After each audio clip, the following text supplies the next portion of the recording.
মঙ্গলবার আর শনিবারের রাত মানেই ভয় পাওয়ার রাত। আর ঘড়ির কাঁটায় রাত 9টা মানেই গোস্ট ফাইলসের এপিসোড। আজ জানবো বীরেন দত্তের জীবনে ঘটে যাওয়া কি এমন ভৌতিক ঘটনা ছিল যা সুন্দরবনে তার নিজের মামার বাড়িতে ঘুরতে গিয়ে নিয়ে এলো স্বয়ং বিপত্তি। নমস্কার দর্শক বন্ধু, গোস্ট ফাইলসের আজকের মঙ্গলবারের এপিসোডে তোমাদের সবাইকে জানাই অনেক স্বাগত। আমি সোনালি, এখন আছি তোমাদের সাথে গোস্ট ফাইলসের সত্যি ভৌতিক ঘটনা শোনানোর জন্য। তো ফ্রেন্ডস, তো চলো আজকে বেশি কথা বাড়াবো না, চলে যাব সরাসরি নতুন এপিসোডে। তার আগে বলি, ঘটনাটি পাঠিয়েছেন বীরেন দত্ত হাবড়া থেকে। তো তাকে অনেক ধন্যবাদ জানাই গোস্ট ফাইলসের তার জীবনের সাথে ঘটে যাওয়া নানান ভৌতিক ঘটনার মধ্যে একটি ঘটনা লিখে পাঠানোর জন্য। তো ফ্রেন্ডস, চলো চলে যাব এবার সরাসরি ঘটনাতে। ঘটনাটি ঘটেছিল 2005 সালে। ঘুরতে গিয়েছিলাম সুন্দরবনে মামার বাড়ি। সেই দিন, অর্থাৎ যেদিন ঘটনাটি ঘটেছিল, সেই সময়টা ছিল রাত বেশি নয়, 9টা কি 9:30 হবে। আমরা 5 বন্ধু মিলে সুন্দরবনের দুর্বলার চরে অর্জুন গাছের নিচে বসে গল্প করছিলাম। অন্ধকার রাত, ঠান্ডা বাতাসও বইছিল, নানান গাছের পাতার সরসর শব্দ। চা খাচ্ছি, সিগারেটও খাচ্ছি, এলোমেলো বিভিন্ন কথাবার্তাও বলছি। নিজেদের মধ্যে আলোচনা করছিলাম, এখন সন্ধ্যায় সুন্দরবনে এসে পৌঁছালাম বল। হঠাৎ তারই মাঝে সুমন বলল, 1 মাইল দূরে একটা ভূতের বাড়ি আছে বলে এখানকার সবাই মনে করে রে। অনেক আগের পুরনো ভাঙা বাড়ি। সুন্দরবনের আশেপাশে যারা থাকতেন তারা বলেন বাড়িটা নাকি ভূতের। অনেকে বন থেকে মধু ও কাঠ সংগ্রহ করতে গিয়ে যারা কৌতূহলে ওই বাড়ির কাছাকাছি গিয়েছে বস, তারা আর ফিরে আসতে পারেনি প্রচলিত সবার মুখে। এই যুগে কেউ ভূতের কথা বললেই আমার খুব রাগ হতো। মুহূর্তের মধ্যে আমি ঠিক করে ফেললাম, ভূতের বাড়িতেই যাব, আমিই যাব। মানুষের থাকার জায়গা নেই আর ভূতের বাড়ি, যাবই, ফাজলামও পেয়েছে নাকি। আমরা সবাই মিলে 2 ঘন্টা হেঁটে সেই ভূতের বাড়ি খুঁজে বের করি। অগত্যা কে জানতো ওখানেই যে বিপদ লুকিয়ে আছে। তখন রাত 12টাও বাজেনি। দোতলা ভাঙা বাড়ি, সত্যি দেখে মনে হয় ভূতেরই বাড়ি। কোনো দরজা জানালা নেই, যেন পুরো বাড়িটার গাছ দিয়ে ঢেকে রাখা হয়েছে। শ্যাওলা পড়া ইটের ফাঁকে ফাঁকে বড় বড় গাছ হয়েছে। সবাই নিচে থাকবে বলছে, আমি একা উপরে যাব, কারণ আমার শখ ছিল বেশি যে। এটাতেই বলে মরার পাখনা গজালে যা হয়।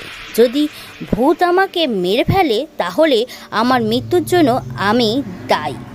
তাও ওদেরকে বললাম আমি একাই যাব। যথারীতি বন্ধুরা তো আমাকে ছাড়তে নারাজ, কিন্তু আমি কারোর কথা শুনতে যে নারাজ। আমি একাই যাব মানে একাই যাব। দায়িত্ব নিয়ে আমি ওদের সব শর্ত মেনে নিলাম। অনেকক্ষণ পর বাড়ির চারপাশ দিয়ে ঘুরে ঘুরে বাড়ির ভেতরে প্রবেশ করার কোনো দরজা কিন্তু খুঁজে পেলাম না। চারদিকে প্রায় 7 ফুটের দেওয়াল দিয়ে ঘেরা এবং দেয়ালের উপরে তার কাটা ও ভাঙা কাচ বসানো। ওদের সবাইকে নিচে রেখে আমি উপরে উঠলাম ঠিকই, বন্ধুরা সাহায্য না করলেও 7 ফুটের দেওয়ালে একা ওঠা সম্ভব হতো না আমার। ভাঙা কাচে হাত কেটে গেল অনেকখানি অজান্তে। অনেক ঝামেলা করে দোতলায় উঠলাম বস, জানালা দিয়ে। বন্ধুরা সবাই আমার অপেক্ষায় আছে নিচে। দোতলায় তীব্র অন্ধকার, কিছু দেখা যায় না। আমি খুব ধীরে ধীরে এক রুম থেকে অন্য রুমে যাচ্ছি। ছাদে ওঠার সিঁড়ি খুঁজে পাচ্ছিলাম না। কোনো কারণ ছাড়াই হঠাৎই খুব ভয় পেয়ে গেলাম। যদিও কোনো কিছু দেখিনি, শুধু মনে হলো যেন আমি অনন্তকাল ধরে ওই ঘরে হেঁটে বেড়াচ্ছি ওই কয়েক মিনিটের মধ্যে।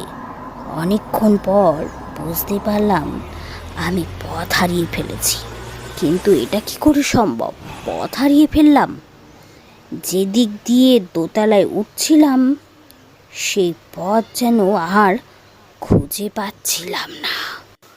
সব ভাঙা দরজা জানালাগুলো যেন কোনো কারণে অদৃশ্য হয়ে গেল কয়েক মিনিটের মধ্যে।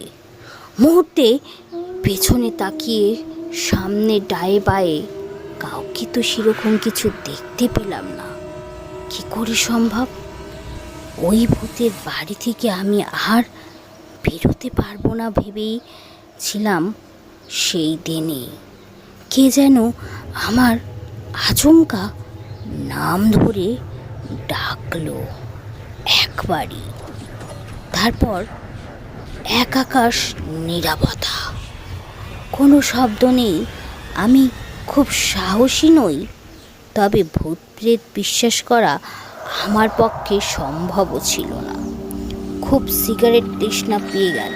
পকেট থেকে হাত দিয়ে দেখি সিগারেট আছে, কিন্তু ম্যাচ বক্স নেই। খুব রাগ হলো। কার উপর যে আমার রাগ হলো কি জানি। কি করি কিছুই বুঝতে পারছিলাম না। খুব অস্থির অস্থির লাগছিল। হঠাৎ শুনতে পেলাম কারা যেন ফিস ফিস করে কথা বলছে। শুনতে পেলাম কেউ যেন বলছে, মেরে ফেলো আমাকে, মেরে ফেলো, শিগগিরই শিগগিরই মেরে ফেলো আমাকে। এই যন্ত্রণা আমার আর সহ্য হচ্ছে না, মেরে ফেলো আমাকে।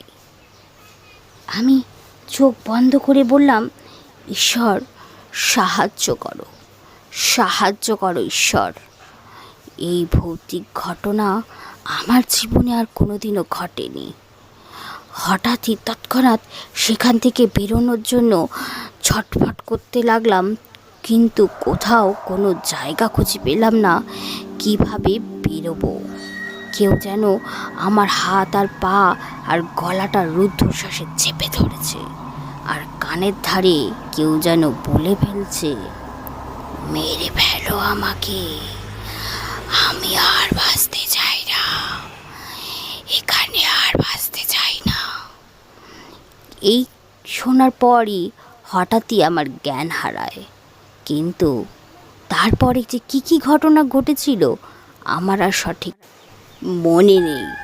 কিন্তু তারপরের দিনে, দুদিন পর যেতে না যেতেই আমি আর আমার বন্ধুরা মিলে বাড়ি চলে আসি।